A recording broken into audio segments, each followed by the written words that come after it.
सतनाम। हे सतपुरुष, हे सतनाम। जा कारण जग ढूंढिया, सो तो घटी माही। पर्दा दिया भरम का, ताते सूझे नहीं। जो तिल माही तेल है, जो चकमक में आगी। तेरा साई तुझ में, जागी सके तो जागी। जो नैनन में पूतरी सो तो यो घट माही। मूरख लोग न जानही, बाहर ढूंढन जाही। जिस तरह तिलों में तेल है, पत्थर में आग है, उसी तरह परमात्मा भी हमारे शरीर के अंदर है। जिस तरह आग के अंदर पुतली है, उसी प्रकार दुनिया को भी बनाने वाला हमारी देह के अंदर है। हम लोग मूर्ख हैं, अंधे हैं, अपने शरीर के अंदर तो ढूंढते नहीं, बाहर तलाश करने की कोशिश करते हैं।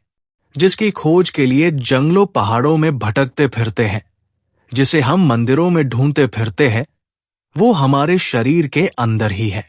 हमारे और मालिक के दरमियान भ्रम का पर्दा है, इसलिए वो हमें दिखाई नहीं देता। बहुत लोगों की शिकायत होती है, हमारा मन सिमरन में नहीं लग रहा। उसका एक ही कारण है, हमारा मन मैला है। जब हम किसी गुरु या संत के पास जाते हैं, वो कहता है बुरे काम छोड़ दो, सबको प्यार करो। फिर हम गुरु के दरबार में सेवा करते हैं, हर इतवार रविवार सत्संग जाते हैं, फिर भी हमारा मन सिमरन में नहीं लगता। आखिर क्यों नहीं लगता? उसका कारण सेवा करने वाले या सत्संग जाने वाले के मन में विचार आता है, अब हमें परमात्मा से मिलने से कोई नहीं रोक सकता, क्योंकि हम सेवादार हैं या सत्संगी है। हमारा गुरु हमें संभालेगा। वो ये बात भूल जाते हैं, हमारे अंदर हमारा ही मन बैठा है, जो हमारी सबसे बड़ी रुकावट है।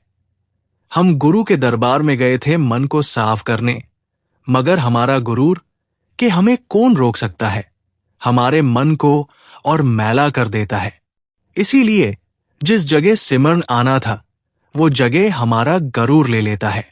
हम गुरु के दरबार जाकर या सेवा करके भी मन को साफ नहीं कर पाते। अगर मन साफ नहीं होगा तो भजन सिमरन भी नहीं होगा। आत्मा का खोल। बाबा फरीद जी के बहुत सारे मुर्रिद थे और अक्सर उनके मुर्रिद सत्संग सुनने बाबा जी के पास आया करते थे।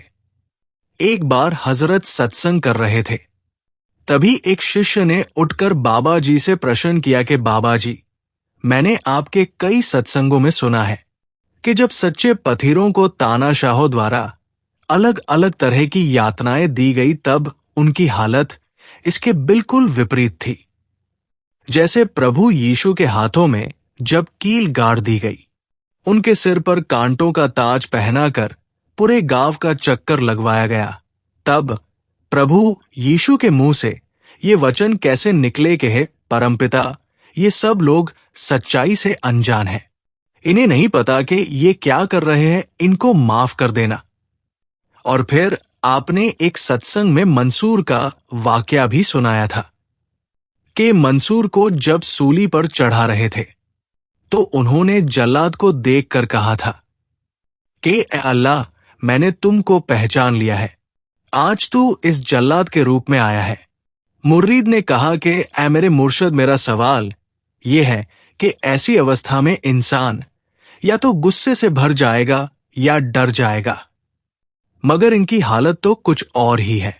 इस पर बाबा फरीद जी ने उस मुर्रीद को एक कच्चा नारियल देकर कहा कि इसको फोड़ दो, मगर ध्यान रहे कि इसके अंदर का हिस्सा गिरी नहीं टूटनी चाहिए। इस पर मुर्रीद ने कहा, हजरत, नारियल कच्चा है, अगर चोट मारूंगा तो अवश्य अंदर का हिस्सा टूट जाएगा। फिर बाबा जी ने कहा, कोई बात नहीं, तुम पका हुआ नारियल ले आओ। बाबा फरीद जी ने कहा कि अब तो अंदर का हिस्सा बच जाएगा ना। मुर्रीद ने कहा, जी बिल्कुल पके नारियल को फोड़ने से अंदर का हिस्सा बच जाएगा। सत्संग में बैठे हुए सब लोग ये देख रहे थे। जब वो मुर्रीद उस नारियल को तोड़ने लगा तो बाबा जी ने कहा, रुक जाओ, कुछ नहीं तोड़ना है। बाबा जी ने कहा कि मैंने जो कुछ कहा क्या काफी नहीं था? क्या समझ में नहीं आया? मुर्रीद ने कहा, हजरत, मैं तो मूर्ख हूं, आप दया करो। बाबा जी ने कहा कि देखो बेटा, जब नारियल कच्चा होता है तो नारियल का खोल अंदर के हिस्से से चिपका होता है। कुछ समय बाद गिरी और खोल धीरे धीरे अलग हो जाते हैं और फिर खोल पर की गई चोट गिरी तक नहीं पहुंचती। ऐसे ही आत्मा गिरी है तो शरीर उसका खोल है।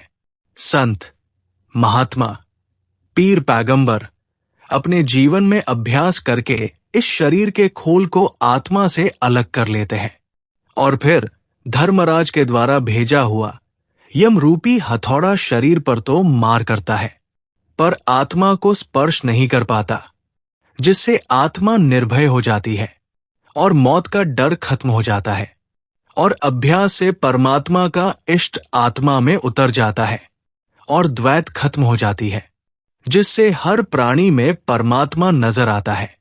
और अगर हर प्राणी में परमात्मा है तो फिर कोई उनसे नफरत क्यों करेगा? इसीलिए संत हमेशा परमात्मा से संसार के लिए मापी और दया मांगते हैं। हम भी बाबा फरीद जी की इस सीख से फायदा उठाएं और अपने संत सद्गुरु के दिए हुए सिमरन का अभ्यास करके हम भी इस खोल को गिरी से अलग करें, ताकि हमारे अंदर मौत के डर और मौत के समय होने वाली पीड़ा से बच जाए। सत्यजीत बनर्जी।